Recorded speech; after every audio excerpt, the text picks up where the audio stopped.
یہ 5 لوگ تمہیں کبھی کامیاب نہیں ہونے دیں گے۔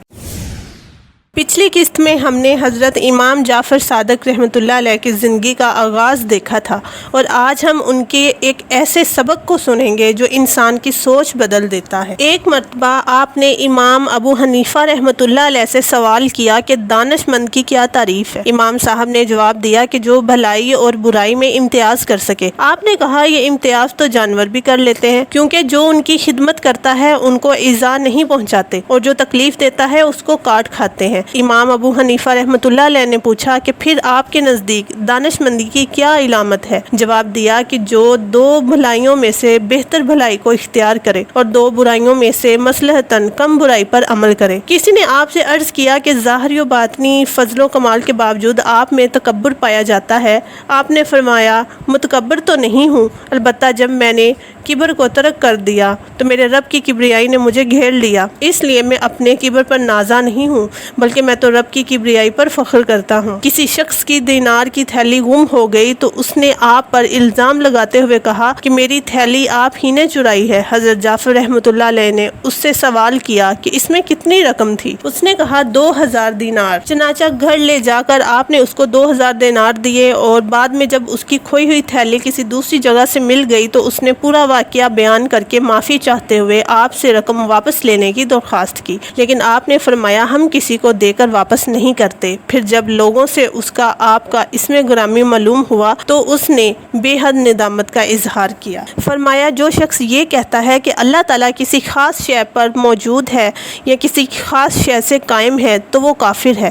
فرمایا کہ جس معصیت سے قبل انسان میں خوف پیدا ہو وہ اگر توبہ کر لے تو اس کو اللہ تعالیٰ کا قرب حاصل ہوتا ہے، اور جس عبادت کی ابتدا میں مامون رہنا اور آخر میں خود بینی پیدا ہونا شروع ہو تو اس کا نتیجہ بعد میں الہی کی شکل میں نمودار ہوتا ہے، اور جو شخص عبادت پر فخر کرے وہ گناہ گار ہے، اور جو معصیت پر اظہار ندامت کرے وہ فرما بردار ہے۔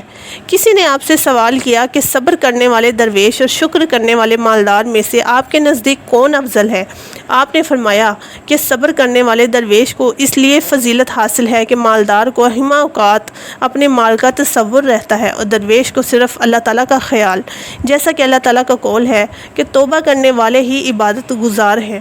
آپ فرماتے ہیں کہ ذکر الہی کی تعریف یہ ہے کہ جس میں مشغول ہونے کے بعد دنیا کی ہر شے کو بھول جائے، کیونکہ اللہ تعالیٰ کی ذات ہر شے کا نعم البدل ہے۔ آپ کا قول ہے کہ اللہ تعالیٰ جس کو چاہتا ہے اپنی رحمت سے خاص کر لیتا ہے، یعنی تمام اسباب و وسائل ختم کر دیے جاتے ہیں تاکہ یہ بات واضح ہو جائے کہ عطا الہی بلا واسطہ ہے نہ کہ بالواسطہ۔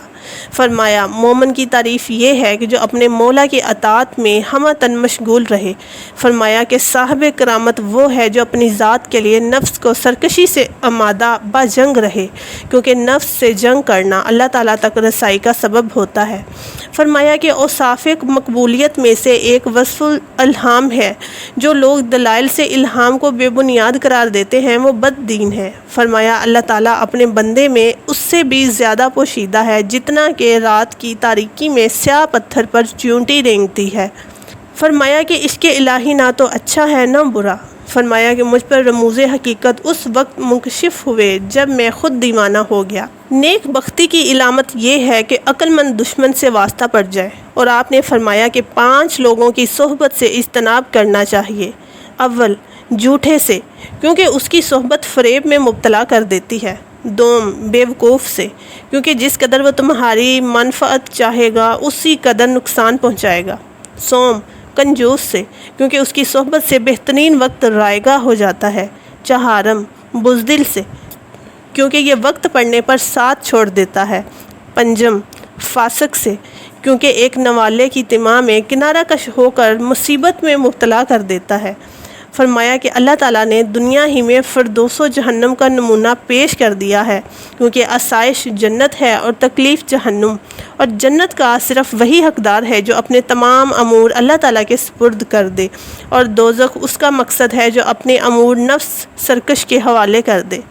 فرمایا کہ اگر دشمنوں کی صحبت سے اولیاء کرام کو ضرر پہنچ سکتا تو فرعون سے آسیہ کو پہنچتا، اور اگر اولیاء کی صحبت تو دشمن کے لیے فائدہ مند ہوتی تو سب سے پہلے حضرت نوح علیہ السلام اور حضرت کی ازواج کو فائدہ پہنچتا۔ پیارے دوستو، ویڈیو پسند آئی ہو تو لائک کیجیے گا اور چینل کو سبسکرائب کرنا مت بھولنا۔ نیکسٹ ایپیسوڈ میں حضرت اویس کرنی رحمۃ اللہ علیہ کے حالات و واقعات کو پڑھیں گے۔ تب تک اجازت دیجیے، اللہ حافظ۔